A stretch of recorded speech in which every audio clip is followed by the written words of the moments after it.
तो guys the big short investor Michael बरी की शॉर्ट रिपोर्ट बाहर आने के बाद बहुत ही ज़्यादा पैनिक बन गया है मार्केट में और इन्फ्लुएंसर्स ने तो बिल्कुल हाहाकार मचा दिया है कि जैसे बिल्कुल कोलैप्स हो जाएगा, एआई बबल बन रहा है। तो उसका काउंटर मेरे पास एक छोटा सा है। आज ही सुबह एनवीडिया की अर्निंग्स आई है, तो वो अर्निंग्स कुछ ऐसी हैं।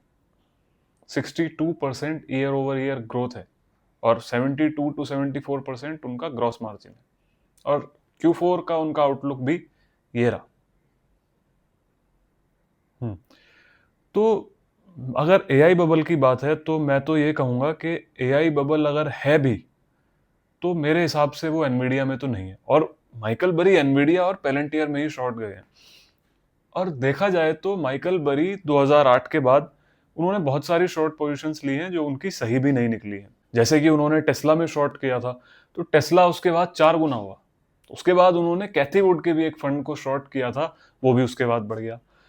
तो हमें बस ये जानना चाहिए कि इन इन्वेस्टर्स को देखने के बाद या इनकी शॉर्ट रिपोर्ट देखने के बाद क्या हमें शेयर बेच के निकल जाना चाहिए या फिर हमें अपनी फंडामेंटल जो हमारी थीसिस है इन्वेस्टिंग की उस पे रुक के रहना चाहिए। तो मैं तो यही कहूंगा कि किसी और पे ऐसे ध्यान मत दो।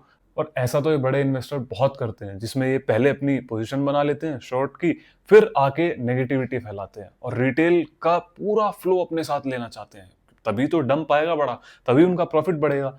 तो हमें उनकी बातों पे इतना ध्यान नहीं देना चाहिए, सिर्फ हमें वैल्यूएशन पे, फंडामेंटल्स पे और कंपनी के फ्यूचर ग्रोथ पोटेंशियल्स पे ध्यान देना चाहिए।